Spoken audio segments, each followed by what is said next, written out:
Hey everyone, my name is Andrew Davis, and you're watching Conversations in Pop Culture, brought to you by my sponsor, Mixum Printing, the smarter way to print. Printing your creative project can be confusing and stressful, but Mixum is here to make it easy. From their instant quote calculator that lets you get as many quotes as you want for free to their 24-hour customer service support, Mixum is here to make sure your printing experience runs smoothly from start to finish. And right now, you can choose from a range of premium printing options and materials, and the company has also printed many successful Kickstarter campaigns. A bunch of them you have heard about on this very show, including Sam Quinton's 47 Furious Tales. And right now, they offer services in the United States, Canada, Australia, and the UK, and Mixum can print and reach your audience anywhere in the world. So if you're ready to print smarter, not harder, head over to Mixum.com.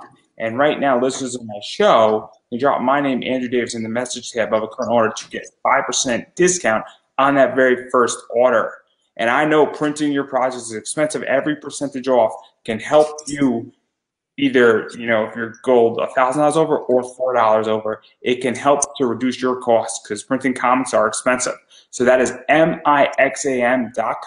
Type my name, Andrew Davis, in the message tab of your current order to receive 5% discount on that very order. And I have with me cover artist Ivan Tao, who has done work for Zenescope, Boom Studios, Dynamite Image, NDC, and a bunch of other companies out there. So welcome to the show. Hello, hi. Thanks for having me, Andrew. Yeah, no, I'm super excited because you've been killing it right now in comics. And I mean, all your covers sell out. Your covers are hard to get. Obviously, the Comic Mint, the Eat, Bane, Kill tour covers sold out, and I have that book, and I have a few of your other covers. And obviously, I'm trying to find some of your covers that sold out, and well, I can't afford it because they're expensive. But I digress right there.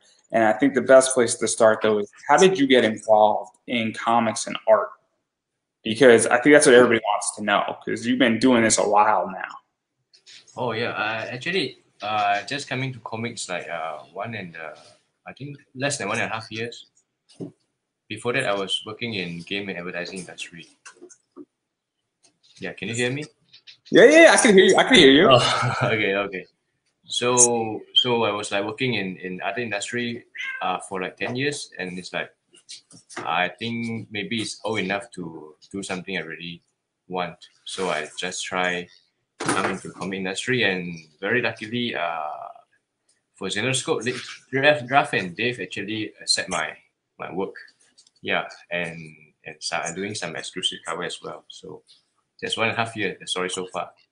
So I do want to talk about that, but I also want to focus on sort of your career before that, because you've done a bunch of things, like obviously gaming industry, a bunch of festivals, you've done some trading cards and card art, and I kind of want to talk a little bit about that. And obviously, one of the things, when we're going to go old school, this is an old school thing that you've done. Shit. See, we go old school. And now I know this is a real product. I know that sort of on her breast is the logo. And I think this was like a festival in 2012, if I'm not mistaken. And it's a real Facebook product. And what's the story behind this? Obviously, we got the cat. Obviously, we got the tattoo. We got the product placement in there. And how did this one come about? Because this is what I think everybody wants to know. This is like the good stuff. This is going old school. So actually, the logo on the breast is my wife's company. So this is her product, not my product. I'm just drawing the pin-up of the characters. It's actually for a local event. It's called Comic Fiesta. So I was dating her, and back then she was my girlfriend. She also just started a brand selling merchandise for cat. It's called Bulat Cat, BULATCAT. Bulat in my local language is the meaning is round, meaning is a round fluffy cat. So I just paste the logo on the breast. The story is just like this. No, I love it. I love everything about this. I love the fact that she's got the tattoo on her thigh and obviously on her neck and then her arms and obviously the logo and all that stuff. And obviously, what is this like? Because this is something that is sort of early on in your career. And it's really, an amazing piece, I feel. It shows what you can do, and it's very much that pinup style that you're now sort of becoming famous for, and then now I think everybody knows, and this is why I kind of wanted to bring it up, is that this was 9 years before. Obviously you've been in comics for a year and a half now, but like you've been doing this style for a long time at this point. Yes, yes, correct. And Yeah. even further that, I mean, this is another piece that you did as well Oh, early. shit. This is also like 500 years before. This is acrylic, yeah. Because I watched a movie, I think this character is very hot, so I paint her traditionally. So Yeah, I love Emma Frost, and I'm not too sure what your favorite Emma Frost drawing is. Mine is Greg Horn. Does an amazing Emma Frost, and this is very much is painted type. yeah. For And me, so, yeah. I just think she is very hot in this movie. Sorry for that. So yeah, Emma but Frost.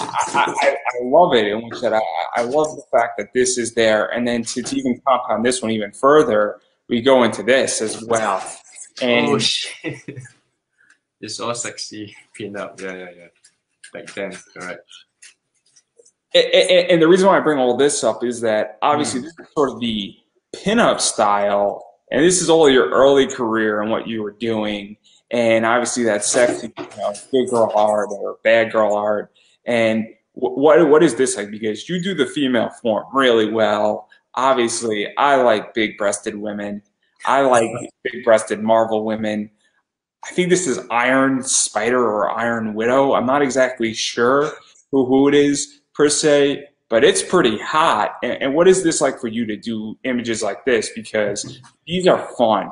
And these are sort of pieces that you're doing that either become a print or that you're just doing it to showcase your work, but you're also showing what you can do as an artist. Because we got the background, we got the foreground, we got a bunch of stuff going on. So what's the story behind this piece?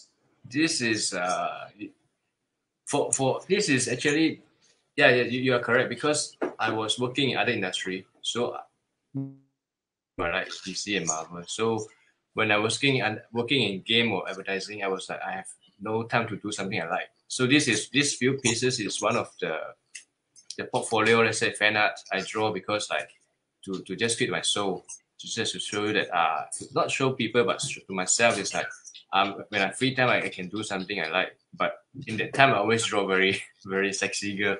Now also especially for Zenescope. And there's a Ducati logo over there because I watch a lot of racing bike. It's actually a Iron Widow because at that time I think it's like Avenger one, right? It's very famous, popular. So I was like, wow, everyone is crazy about Avenger and Iron Man for sure. So I decided to draw this pin-up. Actually, pin-up is because of my wife. She's like, she back in the old days, she's like a lot of tattoo and pin-up. She like this kind of stuff. So it's also inspired me a little bit. And I love it, and I think this is one of your best works, especially from early on, because it's just so beautifully done. And I feel like, this is gonna sound weird. I feel like if you made her topless, it would be less sexy in a lot of ways. And I Yeah, know that correct. sounds crazy, but it's the imagination where we see enough. We see her, suggestive. Obviously, she's got, her hand on her hip, and it's all that stuff. And it's really just very playful, and I love this pinup, and it's like I would love to get it tattooed on me. Like I love it that much, and I'm not saying I'm gonna get a tattoo, but like it's the type of thing that was so perfect, and just extend her down a little bit, and then like it's such an amazing piece, and I love that, and then even going further into this because I know you're really into one of my favorite animes as well and talking about old school Oh stuff. yeah, man.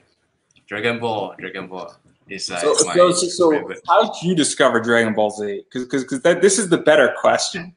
Let's not talk about the art. I'm more interested in how you discovered Dragon Ball Z first and foremost. So in my country, right? I was quite pretty old. So in my time, it's like you have Dragon Ball, and for US we have Batman and Wolverine, X-Men, right? So Dragon Ball is like you either have Dragon Ball or do you know Sailor Moon, the girl with 5 hot girl with superpower, the anime. So either you like Dragon Ball or you like Sailor Moon. For me, for sure I like Dragon Ball. It's like just only it's only the I think I can confirm it's like it's the only comics that I complete. I mean, the only anime I complete in my life so far is Dragon Ball. I'm so ashamed to say that. I like it so much. And obviously, I don't know how much you know about me, but one of my first interviews that sort of started my interview career was Chuck Huber, and he is the voice actor for Android 17 in the English anime. And so he sort of kicked off my entire podcasting career in a lot of ways. And very cool interview where it was one of those things where, you know, it's something that is something that I think people don't understand, is that obviously I have a very personal connection to Android 17, and there's a bunch of these out there too that you've done with Dragon Ball Z, and they're really amazing. And I just think it's very cool, and it's also fascinating when people, you know, obviously there's Japan, and then everything comes out of Japan, and then I'm a big anime weeboo, and then obviously it's so interesting when I'm seeing all this Dragon Ball Z stuff and Super Saiyan stuff and anime stuff that you're doing. It's kind of crazy to me how vast anime is. Thank you. Yeah, I like Android 17, 18 as well. I like 18. 17 is cool, right? This 17 is great. He is fascinating. And, you know, my understanding is that both 17 and 18 sort of live, and 17 lives in the woods. You know, after that. And then, so technically, they sort of have normal, I guess, lives, and they sort of become human. I don't really know fully how it goes. No, but, 17, they have an anime called Dragon Ball GT, but I didn't really complete it. 17 actually become quite strong, right, in Dragon Ball GT. Yeah, and then I don't even remember 7. I don't remember GT. GT is a nightmare. It's a nightmare, and it's just it's like I don't understand GT. I don't get GT. I like Super's okay to me. Yeah. But like I love Dragon Ball and I love Dragon Ball Z. And like Dragon Ball to Dragon Ball Z is phenomenal. Like GT is bad and Super's okay in my opinion. I know I'm gonna get flash for it. It's all right, everybody. We're all adults in the room here. And even going further into this, because obviously you've also done some other stuff beyond just this. And one of the things is that you've done some UFC stuff and some other comic stuff, and I'm pulling up the images on it. So obviously this is the Conor McGregor, who's arguably one of the greatest fighters ever. What do you think? What about you? What? What about you? What's your opinion? I mean, I think Conor McGregor is one of the greatest UFC fighters of all time. I really think he is, and also he's one of the greatest shit talkers of all time. He's great. He's great, and supposedly I'm waiting for somebody to ask him the question. Say, Conor McGregor, what would you rather fight? One gigantic duck that can be broken up into 20 smaller ducks, or 20 smaller ducks that can form into one gigantic duck? Which one would you rather fight? If I ever get the opportunity at a press conference to ask Conor McGregor, that's the question that I'm going to ask. But what is this like? Because you do a bunch of sports, people, and you've done a bunch of racing, and you've done a bunch of other UFC things. And what is this like to do this? Because UFC is huge at this point, and I enjoy UFC when I watch it. Yeah, I mean, I agree with you. Conor is the best shit talker in the one of the best ever. Yeah. Best shit talkers ever. I don't know if you saw. There was an award ceremony. He threw a drink on Machine Gun Kelly. Yeah. I think he's on the news yesterday as well, right? I have some stuff with Italian DJ It's like so funny. It's like so cool. But a lot of stupid story, right? Conor McGregor's the best shit talker ever. But yeah, very entertaining. What is this like to do cool art like this and really capture it and capture those like brush strokes and put up the crown? Because in a lot of ways, I mean, he's one of the richest UFC fighters ever. I mean, he is a monster and he's a beast. And I love watching him fight. I love watching him fight. It's like actually.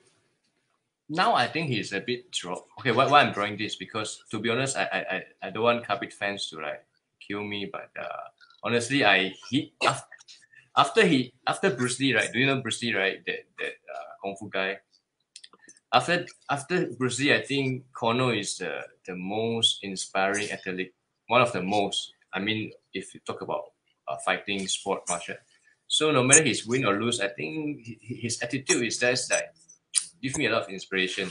Doesn't mean I want to go and fight some 70 years old guy, but for me, he always like have that passion, you know. And even people talk about a lot of things, he's like his logic is very funny, but he's very daring very strict to say what he wants.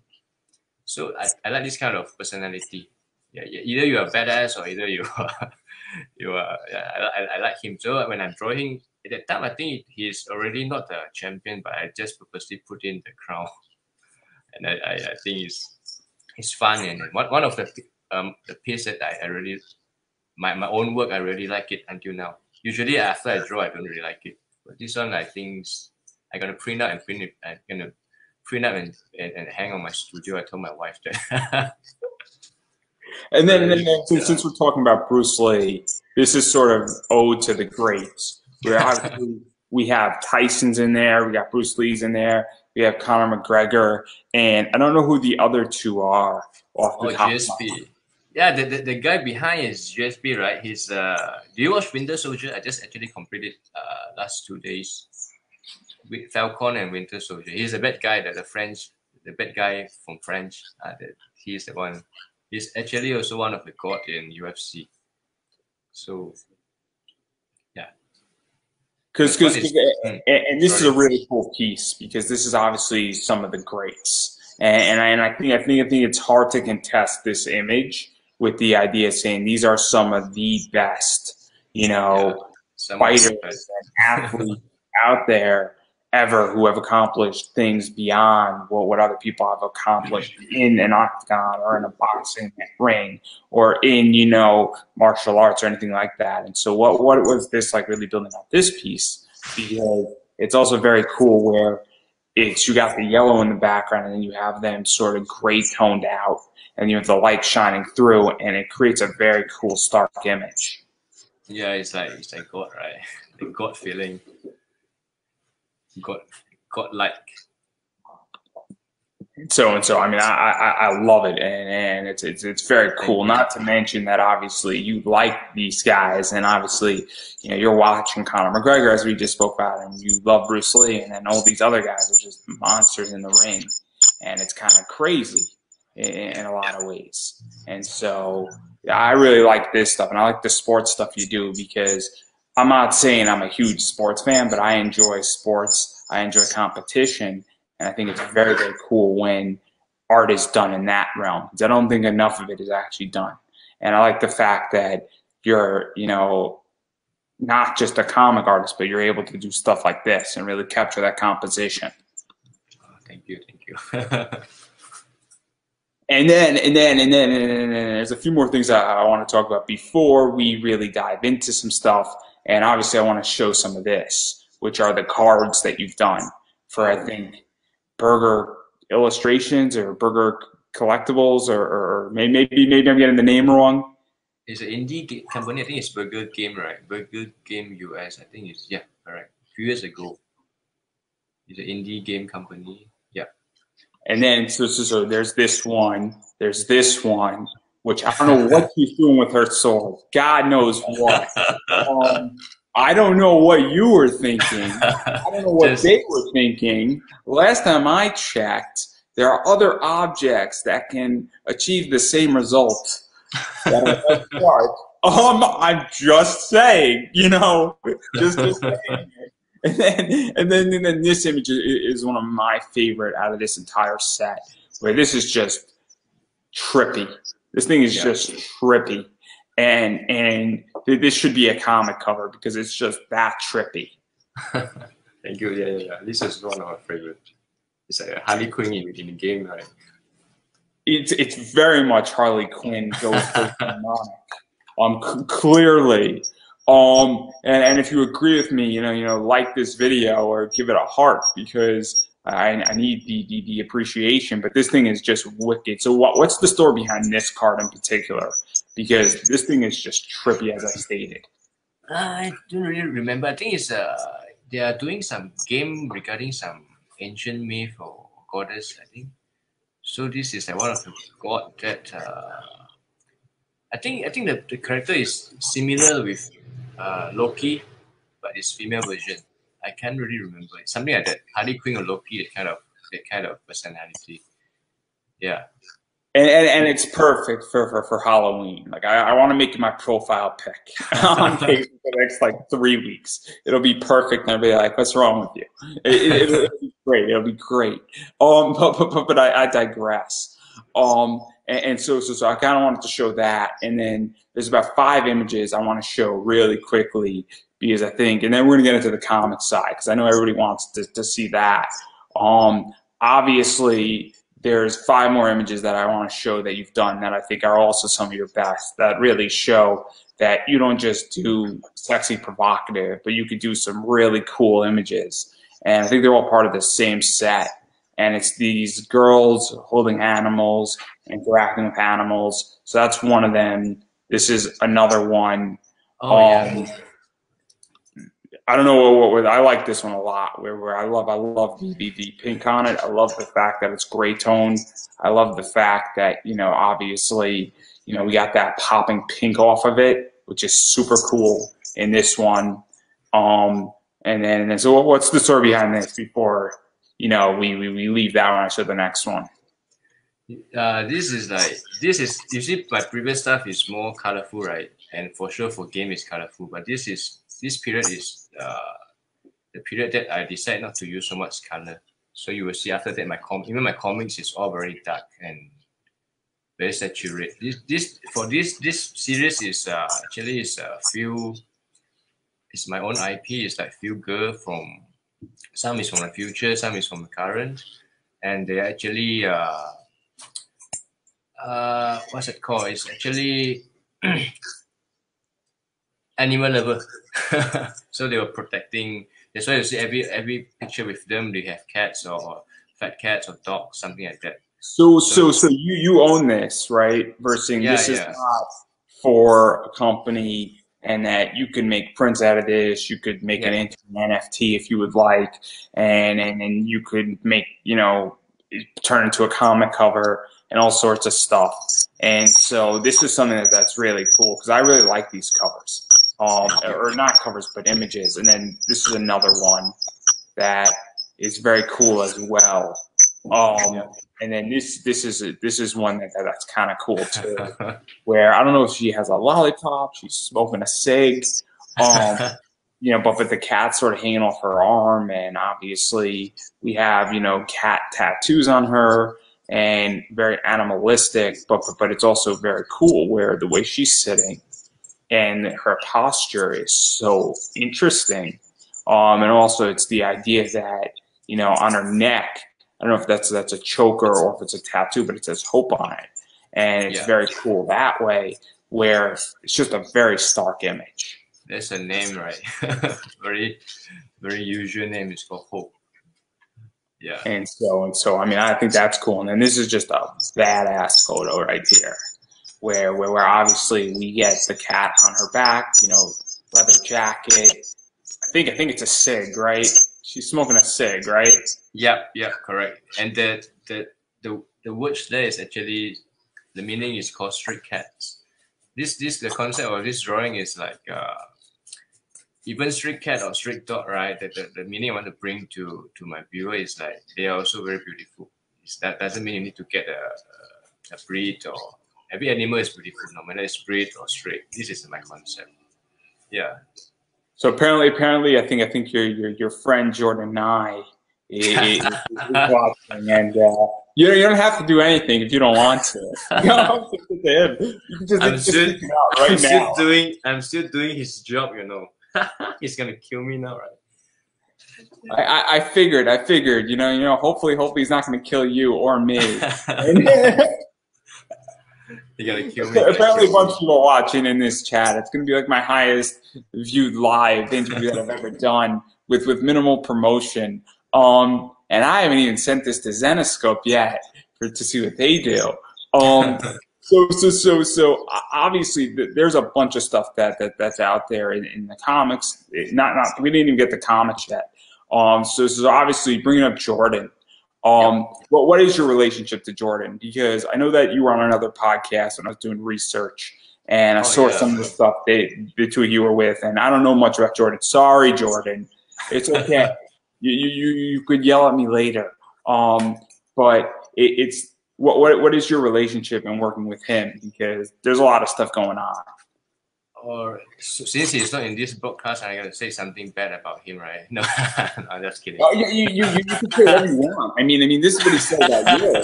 I mean, I'm just saying, you know. And this is, I don't know if you know who Ian Carter is, but he's responding to Jordan. So if Jordan would like to respond back to Ian, be my guest as well.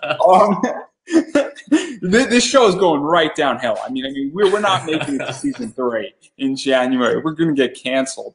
But I digress. I digress right there. So, what is the relationship between you and Jordan Knox? Because I don't know much about Jordan. No offense, Jordan.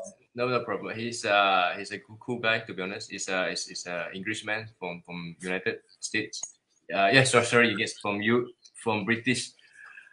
He's like the first few guys who find me for exclusive cover. That's why I appreciate him a lot. And some like Jonathan Hall from High Comics. So what does Jordan Nye do? Just for those who don't know, because I actually don't know who Jordan Nye is. In all seriousness. Yeah, he's the shop owner for comic books dealer. They're doing exclusive cover, variant cover every month. Like Department of Truth, Something Killing the Children, stuff like that. Yep. It's a very cool guy. No, because I mean, I deal with a bunch of people like Comic Mint, and obviously I deal with Midtown Comics. I know who they are, and I deal with Frankie's Comics, and so that's why I asked, because there's so many pop-up shops, as I like to call them, you know, that everybody's involved, and that legitly, you know, and I'll say this way, you know, 10 years ago, you couldn't make a living as a variant artist on covers. And there's business models, and I'm going to be entering that business eventually as well to some degree, because right now I resell comics, and I'm doing all right with it. As I was stating before, obviously I deal with a lot of Zenescope books, and I'm going to be entering that thing. I got a particular, you know, reward that I'm launching on my Kickstarter that's going to be dealing with it, and it's going to get very interesting. So this is why I asked, because legitimately there's so many people out there who have variants, and then like I discovered, I'm like, oh my god, I didn't even know this existed, and it's beyond interesting to me. And so I was just super curious about that, because while I think I know everything, I don't. You know, I know a lot of stuff, guys. I don't know everything. but even further, I'm sorry, what were you saying? No, it's okay. I think more or less you're right, correct. Now is the variant comics is getting very popular now. Yeah, it's very popular in these few years, if I'm not mistaken. It's pretty sad. You mentioned that a few years ago, 10 years ago, it's pretty hard to make a living with it. As a variant cover artist, because I don't know, I mean, I've had Ebass on, I've had Sun Kumanaki on, I've had Keith Garvey on, and all of those people are making, you know, a living now as variant cover artists doing exclusives. And Ebass even spoke about this, where he was like, you know, it wasn't even an option when I first broke in. That wasn't even a possibility. And it's become a possibility. and it's very interesting. And obviously, you're very much doing that. And so, you know, and to get right into it, you know, obviously we can talk about Dynamite, and I think that that's a good place to start. And obviously, I'm going to throw up a cover here. This is the Deja Thorn from I think San Diego. I think this is two of it at Santorum. Santorum, yeah, cool guy, and, Stephanie. And so what's the story behind this? Because obviously I don't love Deja Thornus. I'm probably getting her name wrong, but this cover is a really cool cover. This is they got me with the first ever comic cover in my path, which is Vampirella. So after that, they want me to draw a red Sonia and this Digitoris. But I'm going to show the Vampirella and the red Sonja as well in a second here, but it's a very cool cover, and this is obviously the red Sonja. Apparently on ArtStation, this is rated as mature, which I don't get. There's nothing not good about this cover. It's really not that offensive. And then this is the Vampirella that you did, and this is just a wild cover in of itself. And so, what was it like getting to do 3 of the top women in Dynamite on covers, doing exclusives, and really doing these things that sort of, you know, really capture the essence of who these characters are, but don't cross the line and aren't like a Z-rated cover or an X-rated cover, and are sexy, are provocative, you know, have sort of a negative space connotation to them, but also, you know, capture what they are in a lot of ways. Because I mean, this one looks like that the blood is sort of her, I guess, clothes, for lack of a better word. It's sort of how this cover appears, and then it bleeds into the background. And it's a very interesting composition with this cover in particular. Yep, correct. This is like, for me, it's like, if you ask me what's my feel drawing these few legendary characters, for me it's like I need to do my best because since I was a kid, I was watching all these few characters. It's so famous, and now I have a chance to draw them. For sure, I need to I'm very happy. That's what I can say is I'm so happy when I'm the moment I'm drawing them. And even to go further, like, how do you even go conceptualize this? Because I am not able to draw at all. I can book a cover. And I'm very good at understanding how to book something. I understand saying, hey, I want A, B, C, D, and E. Throw all those elements in and figure it out and give you an idea of something. Like, I can go book a negative space cover. I could go book a silhouette cover. I could go come up with a crazy wraparound cover idea that hasn't been done yet. But I can't draw it. And so how do you conceptualize, and then, like, when you get input, you know, how does somebody give you input, and then how do you say, okay, I know exactly how to do this and even come up with this? Because this is a negative space, you know, cover to some degree, but it's not negative space at the same time. But, like, I don't know, like, how you would even draw it and make it all flow, because I don't think that way. I mean, it's like so many cool Vampirella covers out there, right? So, I don't know, it just pops up in my mind. And if you talk about, I want to show the beauty of a face, I think side view is one of the best way to show them. I don't really remember they have a lot of side view side profile from Vampirella. So this is roughly what I have in mind at the time when I'm painting this portrait, this cover. Yeah, no, and I think it's also very friendly in a lot of ways, where it's very inviting in. And that's the other thing that I really like about this cover, is that it's a very inviting cover in. And also same thing with the red Sonja, where we have sort of the opposite going on with the red Sonja, where it's in the similar style, where it's not necessarily negative space, but we got the circle in the back, and then we have our front and center, and then we have the white background. And I think these are part of the same set, that you can buy them together at a slight discount at Santorum, and they match in a lot of ways, and they complement each other, especially because this one is facing red Sonja and she's facing Vampirella. If you put it next to each other, with a red Sonja on the right and Vampirella on the left, and it's a very just cool, you know, composition in that regard. So very, very cool with that one. And then obviously I think you could buy also the Deja Thornus in the same set for a little bit more money. And I know Santorum's giving you a bit of a discount if you buy all three all at once. I think they're still available. I am not getting a kickback from them. I should, because I could potentially be selling a lot of their books. It's unfortunate, but I digress. We can't win them all. We can't win them all. And then talking about this one too. Oh, this is for Jordan. and I think this is We Live, right? Yeah, correct. And I know somebody just got their medal of this, I think. Today. Oh yeah. They just have it, correct. So I'm gonna find that one and throw it up. Because I know somebody just got their medal. Yes. Charlie Palin just. I'm sure you know these people better than I do. Yeah, they're very supportive, man. They are like supporting me. So, what's the story behind this one? This is actually a concept by Jordan.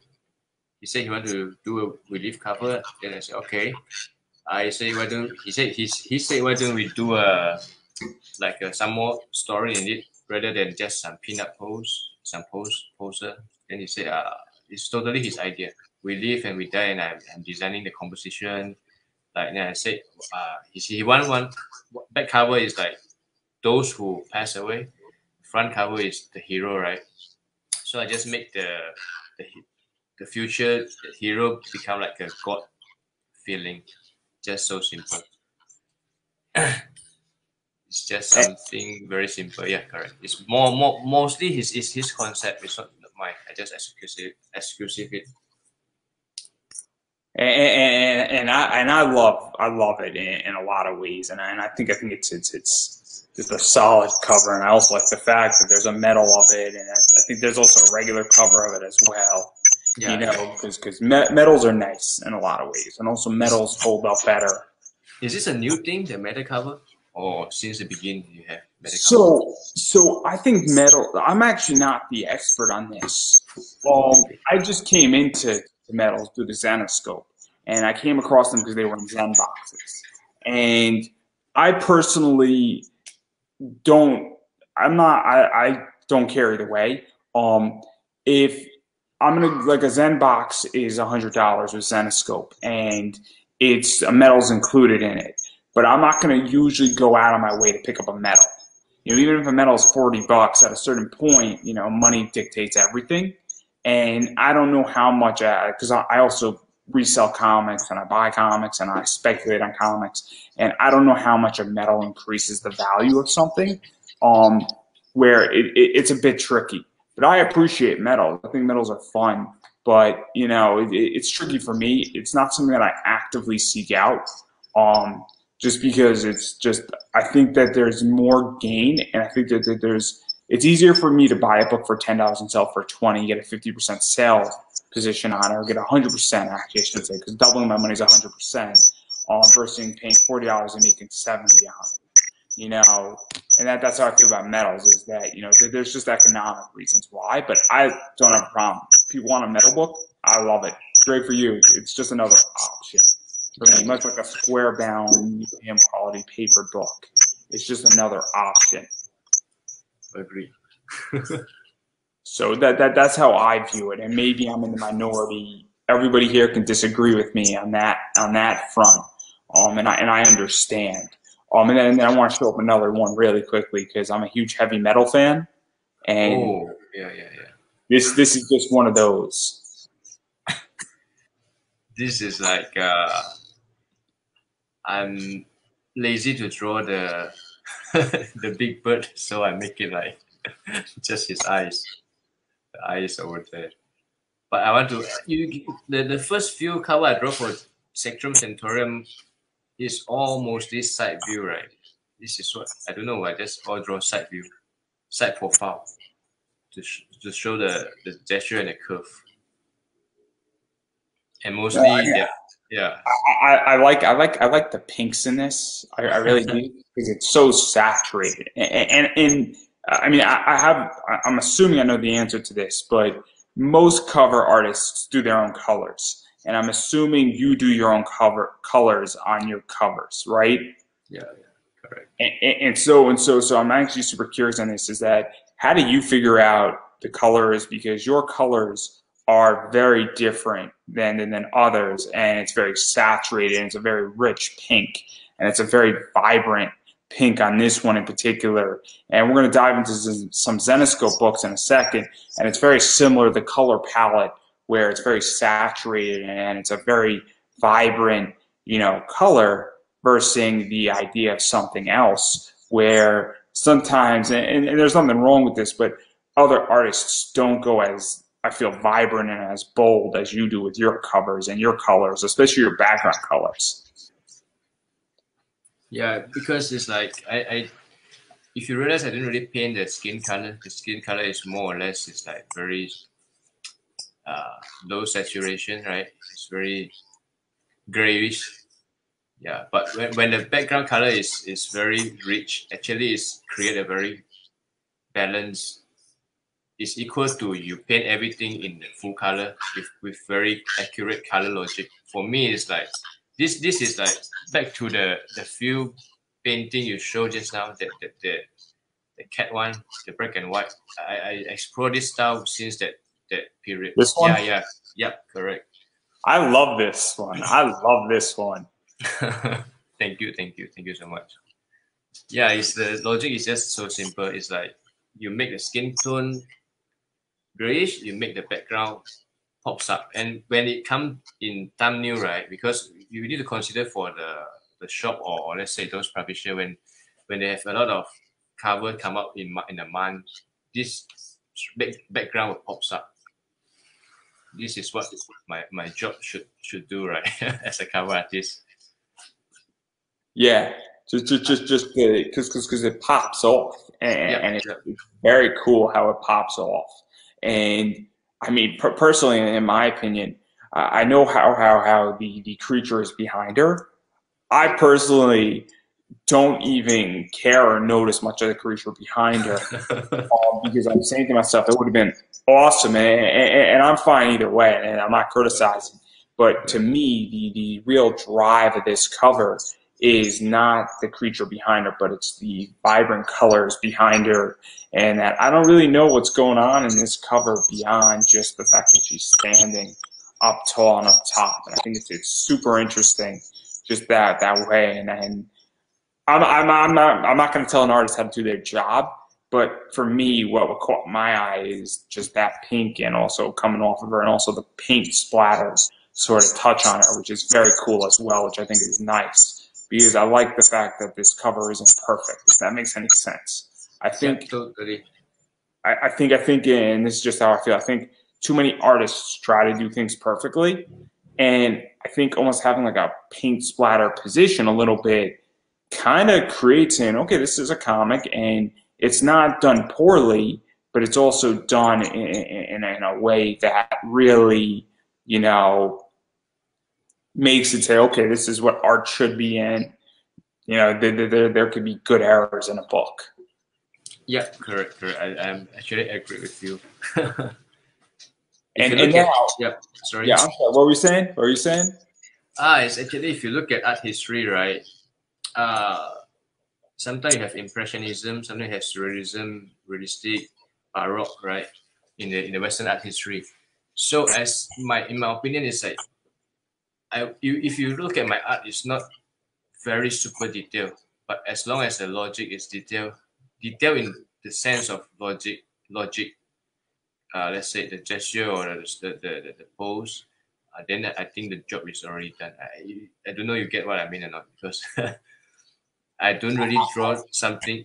Yeah, I don't really draw the whole bird or the monster or a lot of people. If it's necessary, if DC asks me to do or Xanascope asks me to do, I would do it. But if for like special variant cover, I want it to. It's something variable, right? I want it to be different. It's not different doesn't mean to draw a lot of details, but it should be really different than that. Meaning the composition, the style. This is what I'm looking for variant covers. And you say your work isn't detailed, but I'm going to challenge you on that one because I think some parts of it are, and I think with Zenescope, you know, you've had some stuff that's been detailed, and I think this is something that you know obviously is well done with Zenescope, and this is The first one. and this is your first one, right? Yeah. So Thank you, Dave. how'd you get into Zenescope? Who booked the cover? Who cracked the whip down on you? Did Dave Franchini use his yelling voice? No, the story is like this. So when I was just coming to, I decided to do comics, right? So I was actually in the Instagram, my Instagram, I messaged Xanascope. Then Ref is the one who responded my message. He said, actually, I think your art is okay. You submit to this certain email, and you need to mention he said you need to mention that Raf is okay with is fine with your works. He want me to highlight this sentence. So after that, Dave and a few guys is take over to brief me the cover. Yeah, it starts from Instagram. At the time, I don't have any cover. What was it like coming in to Xanascope? Because obviously, this also I think was Jay Sandlin's. I want to say his first book that he wrote. Yeah, he's very friendly, right? Always support my posts. Real interesting. This is an interesting book because obviously it's dealing with Karas. It's obviously Grim Quarterly. H.H. Holmes. It's a lot of firsts for a lot of people that worked on this book. And what was it like even coming into Zenescope? Because I'm sure that you were aware that Zenescope has a very interesting history. And, I'm saying it with, obviously Ralph's been on a bunch of times. Dave Franchini's been on. Ivan Gregory's been on. And then a bunch of other people who work for Zenescope have been on. Chuck Dixon's been on, and a variety of other people. And so Sunku Manaki, Ebas, Keith Garvey. That was Keith Garvey's first interview. And so one of the things that obviously they're known for good girl art. They're known for their Z-rated covers. They're known for really having a female-centric character lead, but also for being technically the bad, and good girl art. And they're one of the sort of mainstream companies that kick that off. So what was that like for you coming into this, knowing that, hey, they had a particular reputation that is this bad girl / good girl type art? For me, I think if you talk about if in my career, right, if I had to draw cool girls and very hot girls, I think Zenescope is the best publisher I can work with. They have the best. And also, even to go further, and sorry to interrupt, but it's the idea that when you come into Xanascope, you can go do stuff like that. If you're working, and then we're going to talk about DC in a minute here, it's a little bit different with DC Comics, where you don't have as much agency, I think, that you have with Zenescope. I could be wrong, but I think it's a pretty safe assumption of saying, hey, with, Zenescope, you can draw big busted women. It's correct. Different direction. Like this. I mean, I'm gonna say it is that you could tell, and I'm not too sure who. This might be Karas. I'm not sure, but she's got some big boobs on her. She's got a nice ass. She's in a corset. She's on a chair. Obviously, it's got definitely a burlesque feel to it. And you can't necessarily do that with a Marvel or a DC mainstream book the same way. It's much harder to do it. And so what was this like? Because on your Instagram, you have this broken into 9 images too, which is cool. For me, it's like I do my best for Zenescope since it's the first publisher to accept my submission.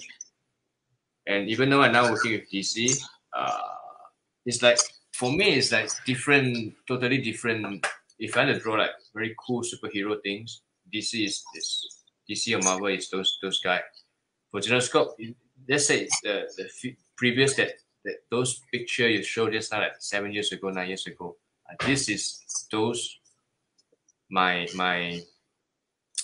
peanut girl or those kind of stuff, I totally can put in Zenescope. Like this is very much pre-Zenescope coming in. Correct.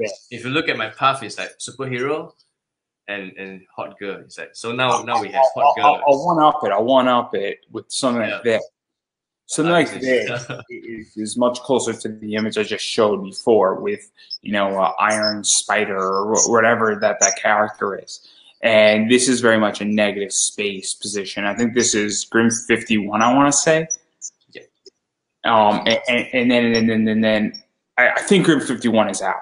I'm pretty sure Grim 51 is out at this point. Yeah, it's out.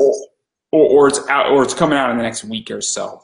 And then even going further, because this is sort of negative space, but even going further, and I know this book's out, because this book is The Invisible Woman, and it's Van Helsing, and this is very much negative space as well. And obviously, this is just trippy. This is a trippy cover because it's sort of fitting because it's Van Helsing, The Invisible Woman. Yeah, correct. How do you draw something like this? Did you draw Van Helsing and then do you write out where everything should be? Or do you just position our hands? Because this is kind of weird and trippy. And I know J. Scott Campbell does a bunch of negative space covers. I know that John Tyler something or JCT, I forget his name, that does negative covers, and a few other people have done negative covers, but this is in that vein in a lot of ways. So how'd you go about this? I think you already answered the question, right? It's like Van Helsing, the Invisible Woman. So I just pops up in mind. It's like negative space. If you look at the Vampirella cover, it's also the same story. I don't want to make it like too complicated, so just make it negative. And this is the name I'm looking for. Thank you. Thanks, Charlie. I appreciate it. The name was slipping my mind. I wasn't going to get it, which I think everybody knew who I was talking about. I was not going to get it. And name was slipping my mind. Guy does a bunch of action figures. I appreciate it because making sure, just making sure. It's always good to fact check me, everybody. So please continue to fact check me. I appreciate it. And I don't mean to be like, I'm not being sarcastic or condescending. I actually really appreciate it because I miss certain things, and sometimes, I get things wrong, and I would prefer to be corrected than not. But anyway, continue. Sorry.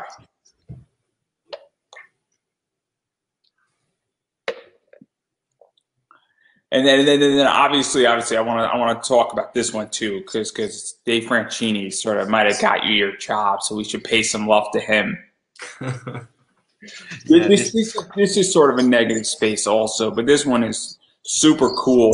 And what I like about this as well is, did you know what is it? Tim Sales and who did like Captain America White, Daredevil, blue, or Daredevil yellow, like Gray Hulk, all those books. It is the color books for Marvel. Whoever has that in the chat, I'd appreciate it. It's I think Joe Lebs and Tim Sales might have done those books, and this one is obviously red. This one is yellow. This one is white.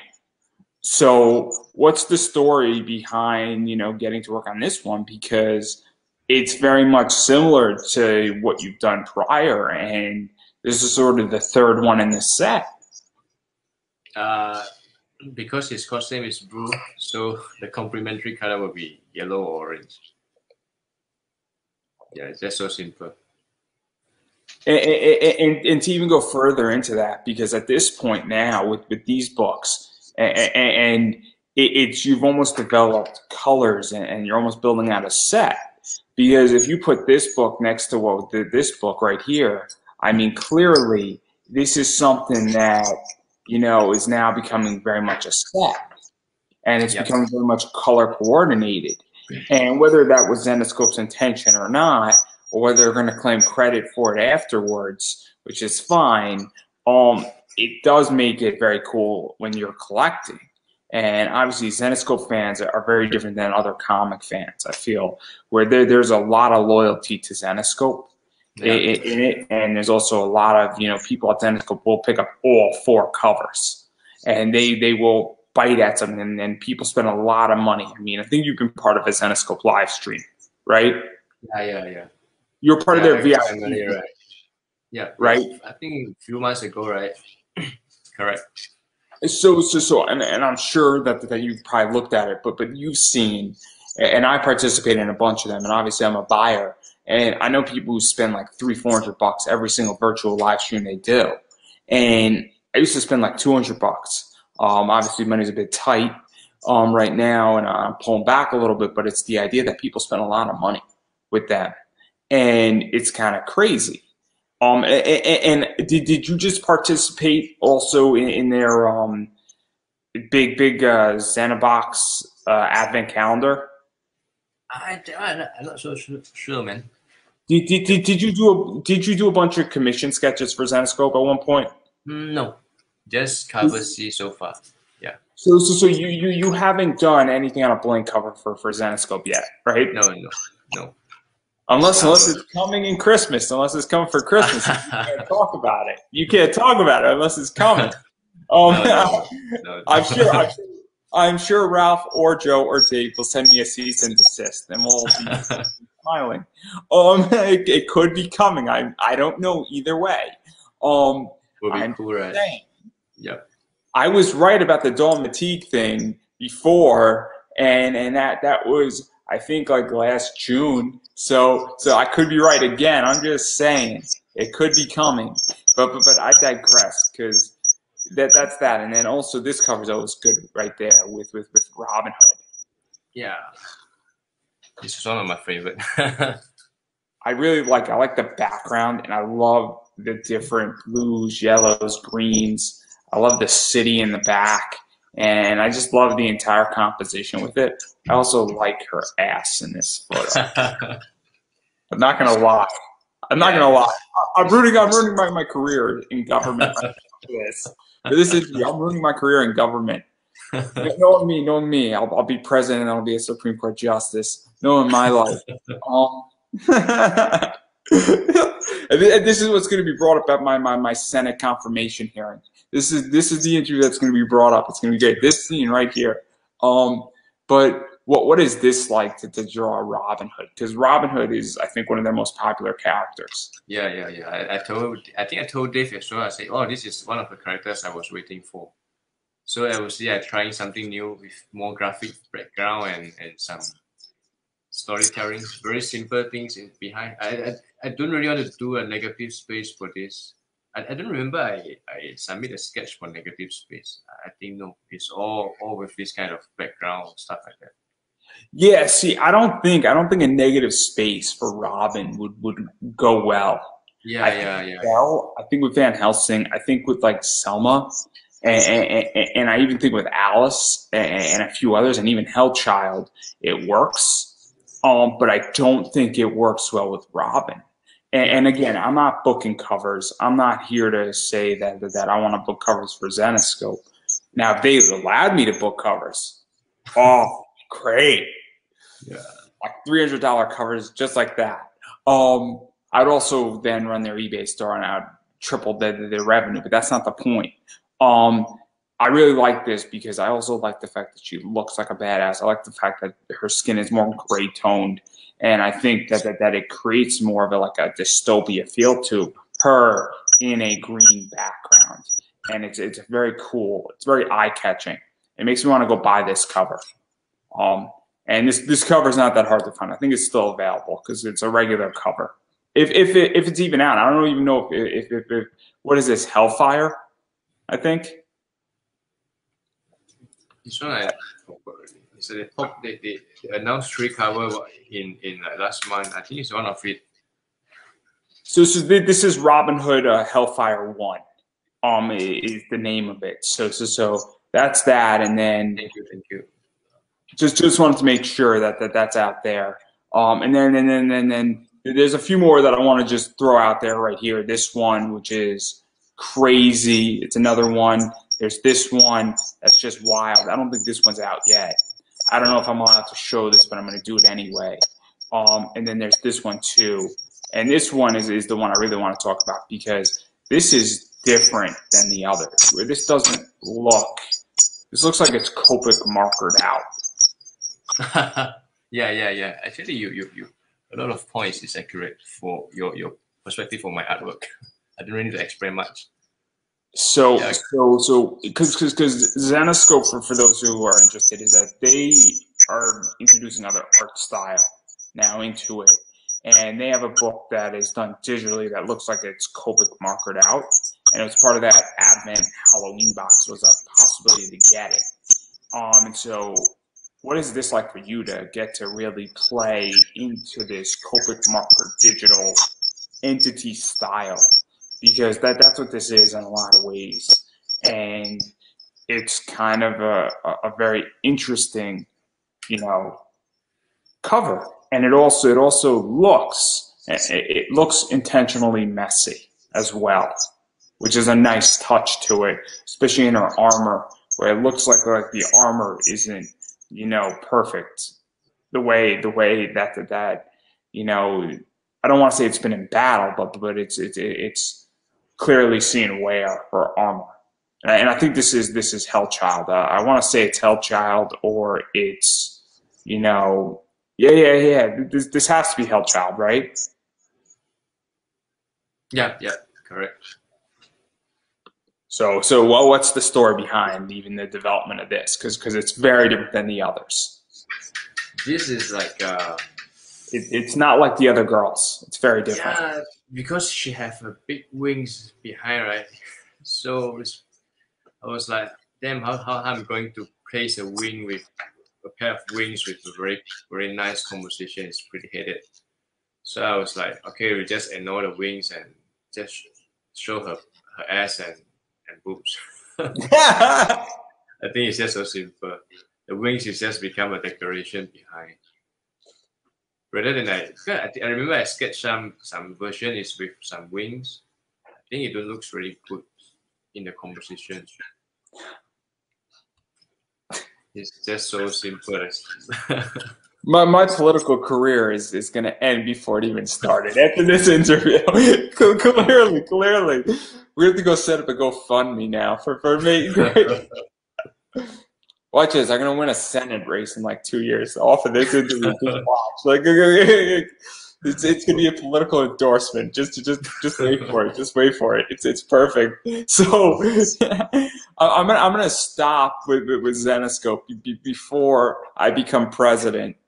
Before the United States, because the route we're going, I'm going to become president in the United States. No question about it. But I do want to talk about some other stuff that obviously you've done in comics that I think a lot of people know you for, and a bunch of stuff. And it's this little book right here. This book is a little special little thing, and we like to talk about the truth here on my show. No pun intended. This is Department of Truth. That book has been going like crazy, where it's a great book, and I know this cover is sold out. So what's the story behind this cover, and what does it mean for you when your book gets sold out? For me, it's like, of course, I'm very happy. It's sold out, meaning my effort is been recognized, and and appreciate those who support the cover. Maybe they don't really know it's drawn by me, because sometimes you just grab a cover and it's nice, but I'm very happy for that, as long as it's sold out. But this is like negative and positive a little bit. Play around with some typography and contrast, something like that, and the American flag. Yeah. And even to go further, because obviously this was an exclusive, and is this the Jordan 9 exclusive that he booked, or is this No, this is for Sector Centaurium. The first that's for Centaurium. I just want to make sure. Yeah.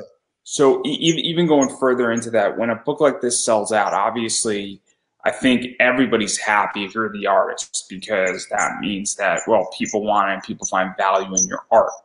And from the business side of things, I think it's important. but also knowing that the company that hired you made money, you made money on the book. Obviously, that also must be reassuring to you, because if they're making money with your books and they know you're a hot artist and they know that you're going to sell out, they're going to throw you work, in a lot of ways, and that it's important that the business is healthy and that they're making their money. And I know it sounds crazy when we're talking about money here, but I think it's very important that people understand that this is a business. That I agree with that. Yeah. I pay you X, and printing is Y. The business needs to make X plus Y plus whatever credit card fee I take, which is 3%, plus one of that final number, in order for it to make any sense. I think that's, and so from your perspective, when you know it's sold out and you know that the company made money, I mean that's reassuring in a lot of ways, because I get nervous when I'm booking something and anything that like with my sponsorship. I know my sponsorship, hopefully they made money, but I find it very reassuring if they did make money, that okay, this makes sense for them, makes sense for me. Everybody's making money here. So here's a story. So lately I'm doing a few exclusive for DC and a few dead stroke cover from DC. So some was asking me what this. Yeah, no. After this we still have this like this few months. So some was asking me why you're doing dead stroke cover C. So they were asking us like, why are you doing ND? This is something related to what you are mentioned just now. So like, for me, it's as long as you trusted me, you give me the job, then I will do my best. I don't care it's indie or big brain. It's something I agree with your opinion just now, right? As long as they find me because they want to make sure their cover they have a good cover, right? So I do my best, and if it show up, I will be very happy for them. If not, didn't show up, I will also feel pretty sad. So let's talk about the DC stuff, because obviously doing stuff for Boom Studios, doing stuff for Image is great, and no shade at any of those companies, but I think it's safe to say that Marvel and DC, doing covers and variants, and even for Zenescope, nothing against, but sort of the dream is saying I did a DC Comics cover, I did a Marvel cover. I think it's very much a standard. I think it's safe to say that DC Comics and Marvel are the top echelons of comics right now. No matter, though the indies are great, and even though Xanascope's great and Boom Studios is great, I think it's hard to say, well, if I get to do a Batman cover, it's kind of the dream, or I get to do a Captain America cover, I get to do an Iron Man or Spider-Man cover. I think very few things can compete with having that on your resume, and also just the privilege of doing a cool cover. And and nothing against, I mean, I love Zenescope covers. I think some Zenescope covers beat the shit out of DC covers, by definition. Same thing with a bunch of other stuff you did. But it's the idea that you did get to work on DC with Comic Min. And Comic Min, I think, is in Stamford, Connecticut. I live in Bethel. It's kind of cool. I shot them an email. I was hoping that maybe they were going to be watching and tweeting this out. I'm probably going to shoot this to them again because it benefits them extensively. But what is the story of them reaching out to you, you getting to do a DC cover, and then we're going to talk about the DC cover that you got to do, and a bunch of them, because one of them is a big political statement in a lot of ways. It's like, I think the first DC cover is exclusive for Comic Min and Set Lemon. So they reached out for me for a Batman Harley Quinn cover, as a variant cover. So after that, they reached out for me again with that Harley Quinn and Poison Ivy cover. So at that time, I'm starting to get in touch with some DC editors. And in the meantime, one of the editors will ask me, is like, so do you want to do one more covers? I say, oh, it's another variant or what? He said, no, it's for Dead Strokes. I said, oh, for sure. This is like my favorite. DC is my top favorite comic company. I said, for sure, I'm so happy. I'm so fucking happy. So, Even let's talk about the first cover. I think this is the first one you got to do. Yeah, it's for Comic Man and So Ted Lemon. obviously, Batman Fear State Alpha is super interesting.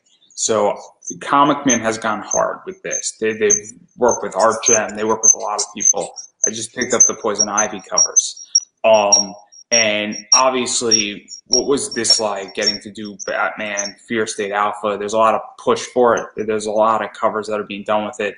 DC is pushing it hard, and getting to work on this. What was this like? Because you're not just drawing Batman.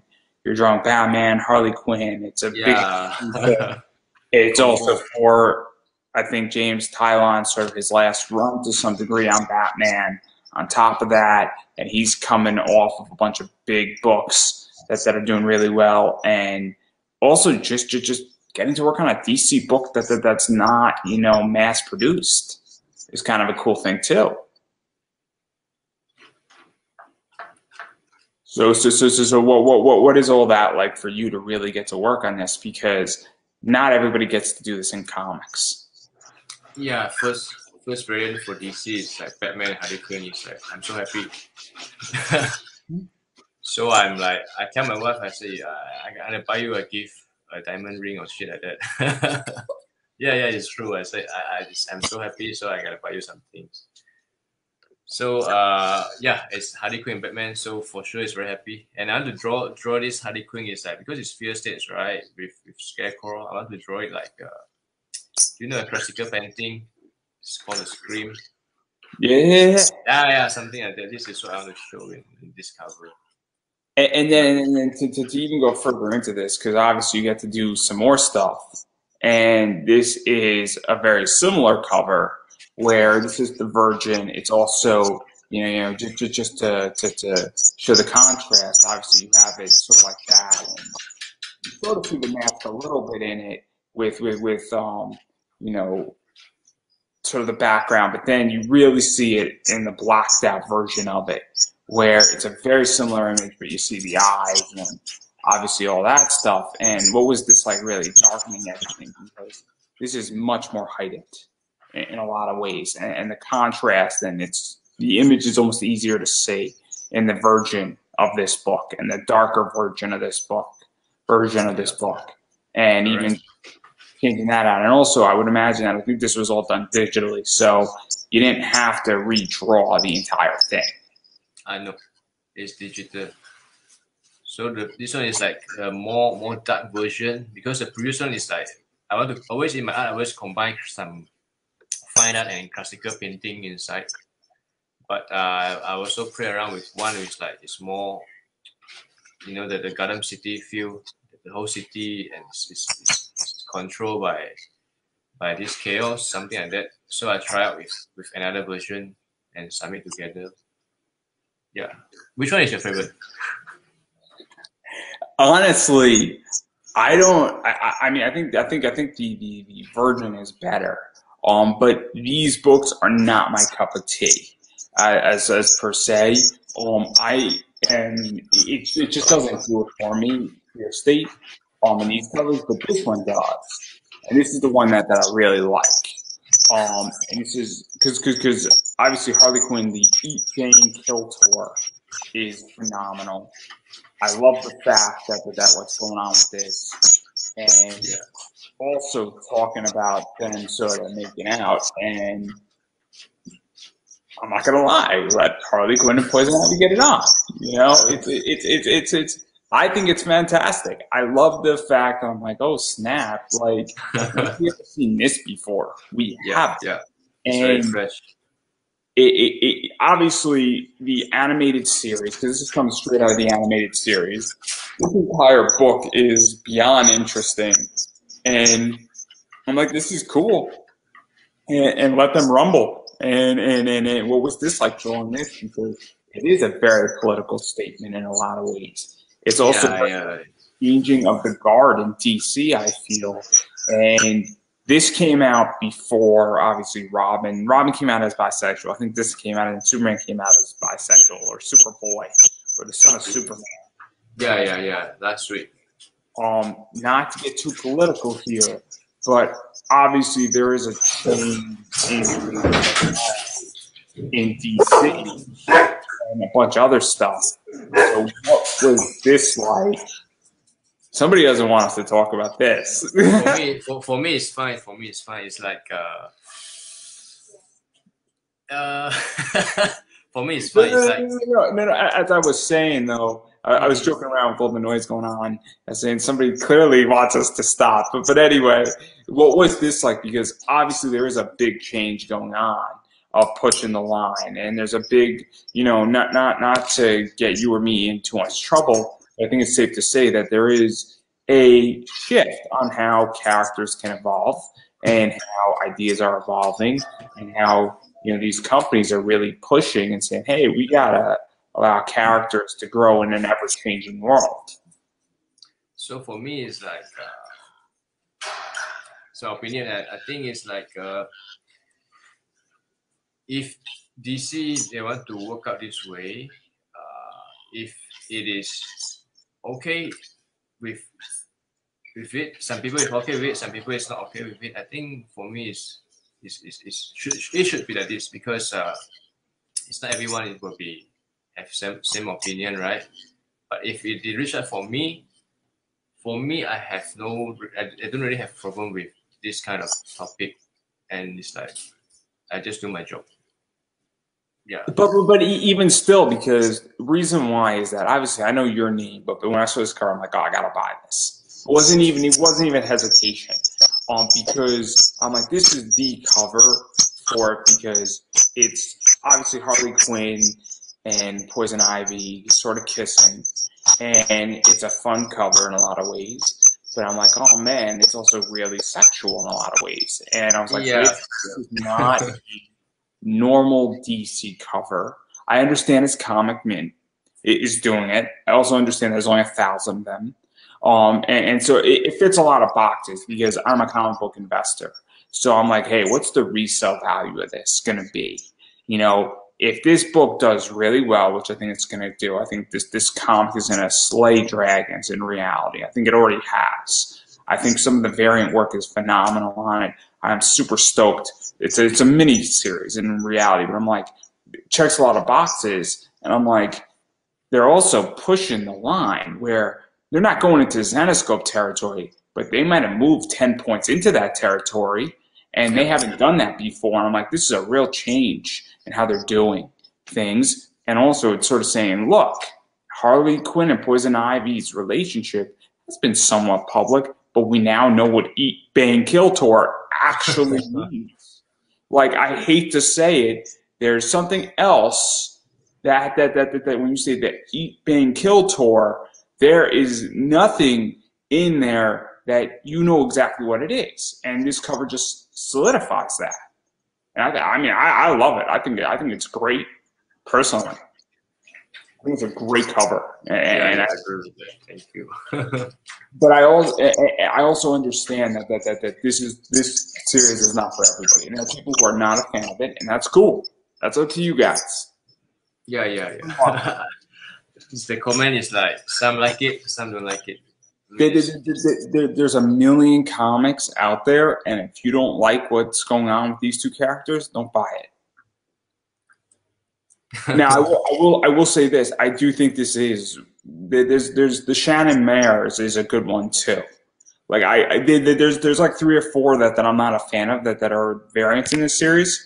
The Shannon Mare I really like as well. Because I think it's done really, really nicely. I also think that the fact that there's 1,000 of these and I have one of them, I think it's phenomenal. I think it's great. But I digress right there. And then the final book I want to talk about is this, because I'm a huge Teen Titans fan. I have a DC Presents number 26, which is a really cool book, 80s old school Teen Titans. I am 28 before anybody asks. I went back old school. Like, I've got old school Teen Titans. I like Teen Titans West too.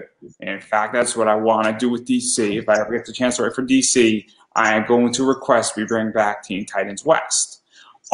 Having said that, What is it like for you to work on Deathstroke and Deathstroke Inc. and all of that that's going on? Because this is a very cool comic, and people like Deathstroke in a lot of ways.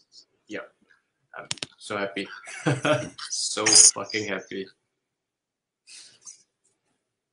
I think that says it all. we actually submit the third one last week to the editors. Yeah. What happened? I mean, last week we submit the third cover for Deathstroke Inc. Yeah, they just announced the second one this few days. You're doing the fifth cover as well, or issue 5. Issue 5. Yeah, issue 5 and 6, and I think 7 will be also. The editor is coming with some concept for I think it's 6 or 7. Yeah, this for sure is so happy.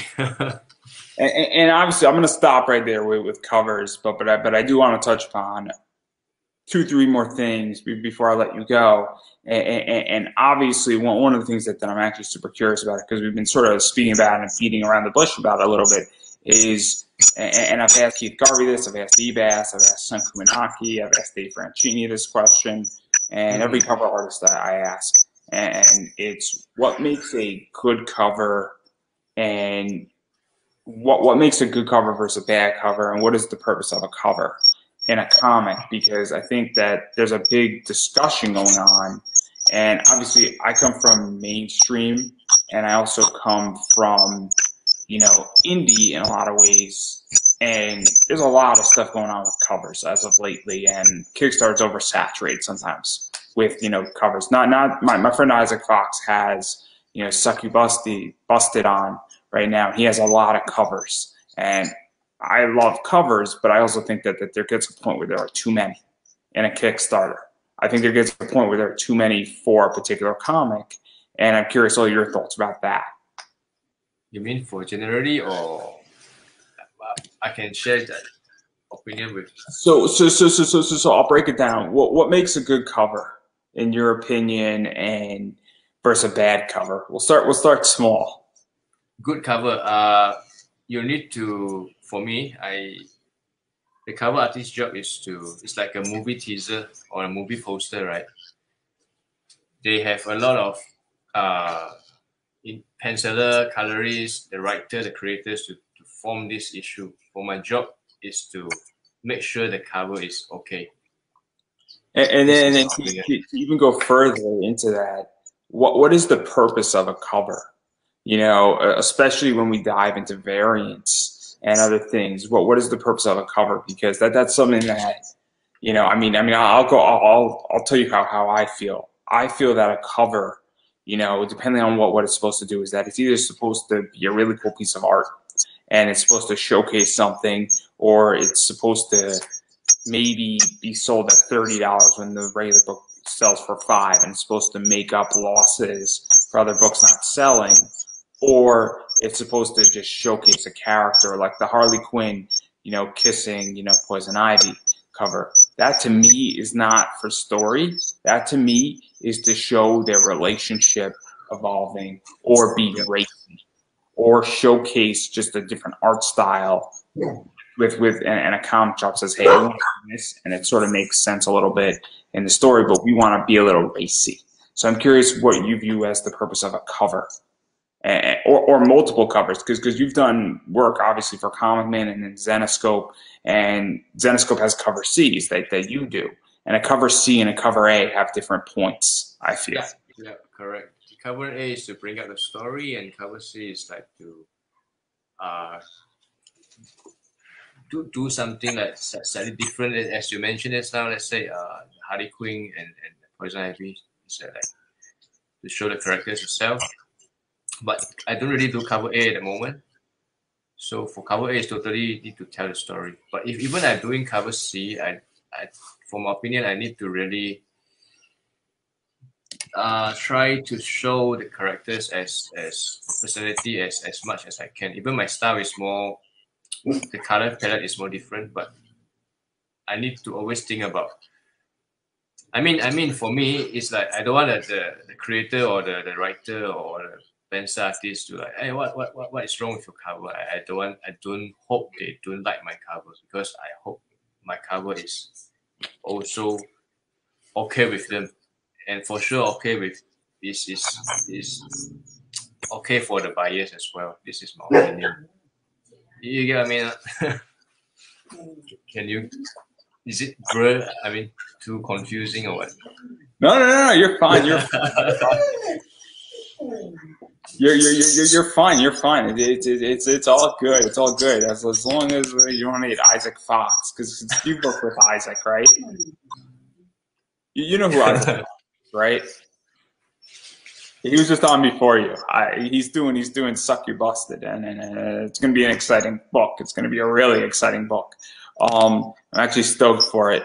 I actually need to back it, which is not going to be whatever. I mean, it's a $20 back. It's not bad. And then even going further into this, because obviously I come from Kickstarter, and I'll use Isaac as a good example. He's in a mine. He has a lot of covers, and obviously, you know, so does, you know, Tom Hutchinson, so does Jim Noble, and a bunch of other people. And I'm curious how you feel about this, where even DC and Marvel have a bunch of covers. I mean, Batman, Fear State Alpha, I think there's like 90 covers for that book, which is a lot. I mean, it's a lot. I think I have like 3. The point that I'm trying to make is that at a certain point, and I'm curious as a cover artist, where do you feel that a comic should stop with covers? Where do you think that things should sort of, I guess, tamper out? And because I feel like certain times companies oversaturate a particular book, you know, and I'm a comic book investor, and I buy and sell books, and I speculate on books. And there is an issue, I feel, at a certain point where it's just like, okay, we've oversaturated a comic. You know, when Zenescope does a book and they have 5 covers for a book, I feel that, you know, they have an A, B, C, D, and then they have 3. They don't even have, you know, they don't even have they'll have like 9 covers for a book. So where do you feel that covers are going and comics are going as far as covers go? For me, it's like, yeah, it's true. They have a lot of covers in a month. I mean, it's like you just choose what you want, then I think it's okay. It's like do you know, in like toy industry, right? I collect a lot of figure, the 12 skill figure. It's like 1 month they have a lot of figure coming out. I mean, for me, I collect licensed figure. I mean the figure collectible. So it's like it's too much, too many, and it's very expensive. And it's happened in comic as well. It's like I just collect what I want. That's it. I have fun. That's it. Some people will collect everything, right? As long as you have fun, why not? No. It makes sense. I just feel that at a certain point, you know, there's too many, in which that, like, when you have 90 covers of Batman, you know what it is, DC? Maybe you got to cut it back to 30. I'm just saying that politely, maybe 90 is too much. I'm just saying that there's only so much you can do with a comic cover before it goes too far. I'm just saying. That's all I'm going to say. You know, I am well aware that I like artists getting paid. I like the fact that there's like 40 artists who had got to do covers. That's great. But there's also a position where if you only have 7 covers and there's only a maximum of 2,100 of those 7 covers out there, as an investor and as somebody who specs on this, I'm protected. And that's what I think is a big problem, is that if you oversaturate a market, you're gonna create a downward collapse of the economic side of things, and that it's not going to become a viable, healthy environment as far as retaining value. Because when I'm buying your book with Comic Mint, I'm expecting that book to maintain value, if not exceed value. And I think that's something that people have to understand when I'm buying a variant for $30. I expect retention and growth with it. When I'm buying a $30 Zenescope book or a $20 Zenescope book, I'm expecting retention of value and growth with it. I'm not expecting any more for just, oh, it's good, I got my $20 book, burns on fire, no worries. That's not what I'm expecting anymore. And same thing with metals and a variety of other things, is that, I'm expecting a growth trajectory. And I think a lot of, maybe I'm wrong, but I feel like cover artists don't understand that. And I think people who do understand that, and there's certain artists who do, are like, I get it. And that's why I'm limiting it to 150, or I'm limiting it to 100, because there has to be protections in place. But that's how I feel, and I could be wrong, and you could disagree with me. More than welcome to. I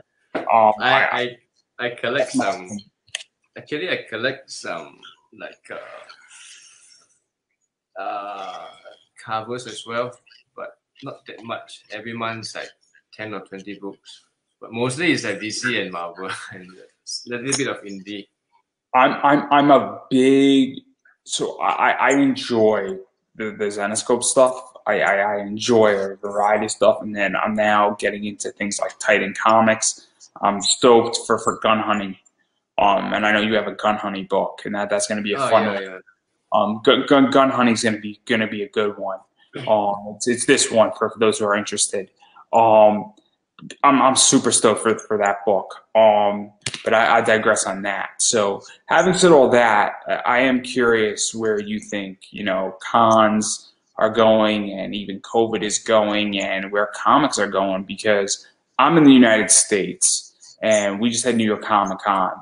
But the way I view it, and I'll say it this way, is that I'm part of the great digitalization pivot, or the great digital pivot, which means that I'm not so keen on digital comics per se, where comics are. I think comics are always going to be printed. I think it's more that I want a bigger online presence, and that I am building out a big online digital footprint for who I am, for my business. Obviously, last year I did 90 interviews. This year I'm going to be hitting 180, 185. And so I am way more on social media, and I have issues with people in the comic world because we have a difference of opinion, where I don't know if I'm ever going to do a con again, because I could sell to the entire world from my living room, versus going tabling at a convention. And so I don't foresee the future being what it was in 2019. I foresee it being what it was in 2020, 2021, and I want to put that on steroids. And I want to run that like a high-speed rail. And that's my entire business model, is that I am a digital entity, and I'm part of this shift in how to sell, not print comics, print materials, things like that. If I ever get into that game of printing comics, I'm fine with that. I just want to ship it to your house. I don't want to have you pick it up at a con for me. And I'm curious how you feel about that, because I could ship anywhere in the world. I mean, I legitimately, you're in Malaysia, I'm in the United States, in Connecticut. This wouldn't have happened 22 months ago. Yep. This is like, I agree with you. But if for con, right, they can meet. For me, if I go to con, I'm gonna meet my favorite artists as well. So I think for business part, I can agree with you. It's like, it's your way is, I agree with you. But for con, I think there's another side, that is that they can maybe they can meet someone they want. I mean, face to face. One of the fun part, in my opinion. I'm not saying that there aren't sacrifices being made. I get that component of it. For me, at this stage, from a business position, having a massive online presence is the most important thing possible. Having 10,000 people liking my Facebook page and checking out what I'm doing, and understanding where I'm at, and then if a bunch of them tune in, then I could sell them a product. To me, it makes sense, having big email lists. And so that's my next goal for the next year, is to triple my online presence, because I'm understanding what the future looks like. That doesn't mean that I won't go to a convention, but the convention is going to be 3% of my business. not 97% of my business. And I get into arguments, not arguments, disagreements on business plans with people because I talk about this and I'm like, you need to reverse engineer your position. You're like, I can't sell online. I'm like, then you're not trying hard enough. And that's how I feel, is that I think more people need to know how to sell online, build better copy, and do a lot of stuff that way. Yeah, I think they are quite a few shops is like they start online, right, for written covers recently. So I mean, that's how I feel, and I understand I'm in the minority in a lot of ways. And people, they don't hate me, but there's a disagreement on a lot of stuff, and they think their business position works, and I think mine works, and we're gonna find out in the next few years who's right, who's wrong. And I get it. None of this is easy. I'm not gonna pretend that if you've been going to cons for 10 years, selling your books and doing really well at cons, and then now there's a shift that you have to just swivel like that. I understand that, and I'm beyond sensitive to that. But I just see where the tide's going and where we're going to be in 10 years. I think in 10 years, because I'm going to be in the game for another 10 years minimum, we're going to be looking back at this moment and we're going to be like, yeah, maybe Andrew was right. I'm just saying, maybe President Davis was right. See, what's funny about that is that if I'm wrong, it's a joke. If I'm right, then this is so on point of me predicting my future. I mean, even if wrong is okay, if right is a good thing. It's not 100% guarantee, right? I don't think they should laugh at you or stuff like that. No? So if I'm wrong, I'm just gonna play it off as a joke, and if I'm right, you guys, what did I say? Nobody believe me. Nobody's laughing now. But anyhow, I digress, and we've been speaking for over an hour and a half, and I don't want to keep you. I don't want to keep my parents who are tolerating me in their house either from eating their lunch, or my dog who's being a trooper in this circumstance. But I do want to give you the opportunity to self-promote, because I know you had a bunch of stuff going on. I didn't get to speak about 90% of what I wanted to talk about, because there's so much to talk about. But where can people find you? Obviously, where can people find you on the internet? Where can people check out? I don't know if you have a website. I know you have an Instagram, Twitter, Facebook pages, ArtStation. And how can people get in touch with you? So, because I don't know if you're taking work or not, but obviously I want you to, have work and get paid and do a lot of comic stuff and all that fun stuff. So promote yourself. Okay, Instagram is Ivan Tao. I think you can search it. And Facebook is it's called, damn, I forgot the name already. I think it's called Ivan Tao Art, something like that. Then I don't have a website yet. I usually active in Instagram and Facebook page at the moment. Yeah, and I'm going to say this, and I'm going to make it crystal clear that obviously one of the things that's super important right now is that you have to support content creators, whether they're indie or mainstream. And one of the ways to go do that is follow them on Facebook, follow them on Instagram, follow their Twitters, follow their ArtStation. Because if you type in Ivan Tao on ArtStation, it's going to pop up. And then obviously a bunch of stuff from there is going to link you back to Facebook and Instagram. And it goes a long way. I mean, it goes a long way where, supporting somebody and checking out and following them on social media, and sharing what they do, because you don't know who's looking at what.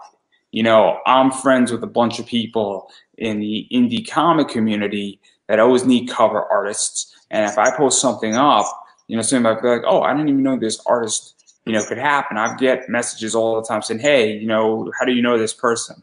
Can you help me out? I'm looking for a cover artist. It happens all the time. And then I say, hey, I'm close with somebody. I'm not close with the other. There are people who ask me for recommendations all the time from certain companies, and then certain individuals do it all the time. And obviously, if I like a particular artist, if I know that artist well enough, if I am familiar with their artwork, or if they were on my show, or they were on my show a bunch of times, obviously I recommend them. And so it's very important to understand that you never know who's watching, you never know who knows who. And by sharing and following, you might get somebody booked, you might get them work, you might introduce them to somebody, or, if you're a fan of a particular company, you want that artist to do a cover for that company, let that company know. That goes a long way too, and it makes a difference. And even more so, obviously, if people have Patreons or GoFundMe's or PayPal's or Buy Me Coffees, support those too, because it is a tough segment to be in producing comics, producing artwork, covers. Nobody gets paid what they should be getting paid. It's not an easy gig. But obviously, that stuff goes a long way as well. Furthermore, I'm an independent content creator. While I do have a sponsor, and I appreciate my sponsor, I am very much an indie content creator, and I do have a Kickstarter launching sooner rather than later.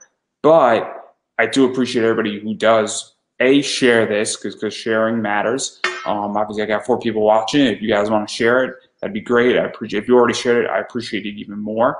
Liking it, hearts always help me. But even going further, for everybody who's watching this later on, as I stated, I'm independent. I don't have corporate money. My sponsor pays for a bunch of stuff and very helpful, but there's a bunch of stuff I do need going further, and I do have to buy me a coffee. It's going to be up above or down below, depending on where you're watching.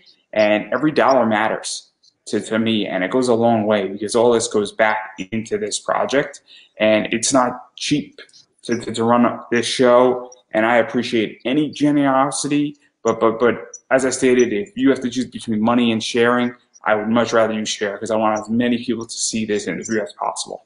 So that's all I have, and I'm going to give you the final word. Oh, thank you for having me, and I hope you get success in the Kickstarter. Will you share me your link? I can try to share it on my page or Facebook, personal Facebook account. Yeah, I'll send you the link. I'll send you the link. Yeah. Tag you in anyway, because I'm going on a whole tagging spree, like 70 groups on Facebook. I'm aggressive. I'm sure some groups are not going to be happy with me. That's all right. I'll take the L and we'll move on. But on that note, I believe this is a wrap.